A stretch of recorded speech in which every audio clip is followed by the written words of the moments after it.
The keeper's cottage stands in a sheltered coombe or narrow hollow of the woodlands, overshadowed by a mighty Spanish chestnut, bare now of leaves, but in summer a noble tree.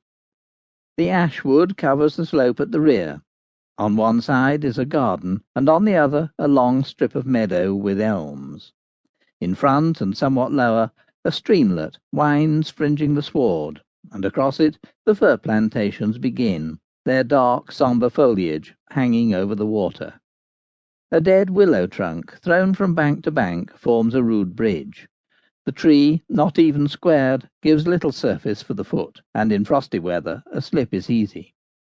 From this primitive contrivance, a path, out of which others fork, leads into the intricacies of the covers, and from the garden a wicket gate opens on the ashwood. The elms in the meadow are full of rooks' nests, and in the spring the coombe will resound with their cawing. These black bandits, who do not touch it at other times, will then ravage the garden to feed their hungry young, despite ingenious scarecrows. A row of kennels, tenanted by a dozen dogs, extends behind the cottage, lean retrievers yet unbroken, yelping spaniels, pointers, and perhaps a few greyhounds or fancy breeds if young master has a taste that way.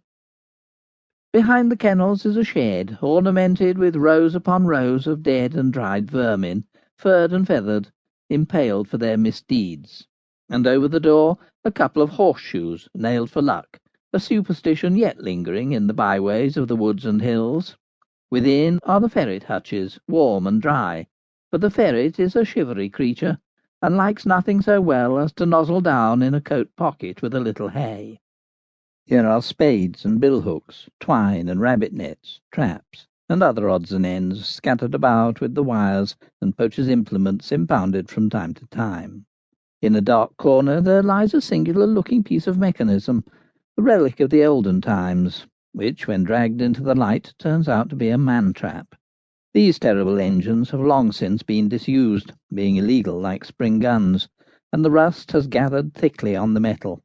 But old though it be, it still acts perfectly, and can be set as well now as when in bygone days poachers and thieves used to prod the ground and the long grass before they stepped among it, with a stick, for fear of mutilation.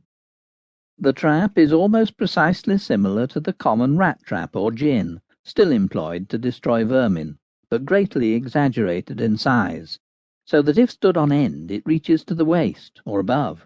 The jaws of this iron wolf are horrible to contemplate, rows of serrated projections which fit into each other when closed, alternating with spikes a couple of inches long, like tusks.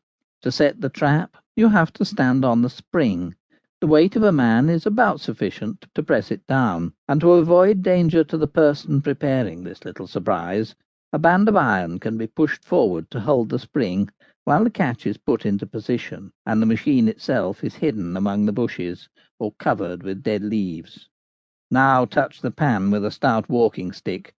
The jaws cut it in two in the twinkling of an eye. They seem to snap together with a vicious energy, powerful enough to break the bone of the leg, and assuredly no man ever got free whose foot was once caught by these terrible teeth. The keeper will tell you that it used to be set up in the corner of the gardens and orchard belonging to the great house, and in which the pre-policeman days were almost nightly robbed.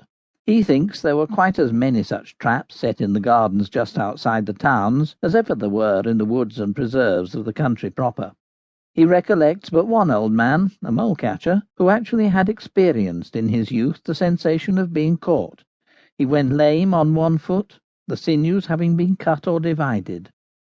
The trap could be chained to its place if desired, but as a matter of fact a chain was unnecessary, for no man could possibly drag this torturing clog along. Another outhouse attached to the cottage contains a copper for preparing the food for both quadrupeds and birds. Some poultry run about the mead, and perhaps with them are feeding the fancy foreign ducks which in summers swim in the lake before the hall. The cottage is thatched and oddly gabled, built before improvements came into fashion, yet cosy, with walls 3 feet thick which keep out the cold of winter and the heat of summer. This is not solid masonry. There are 2 shells, as it were, filled up between with rubble and mortar rammed down hard. Inside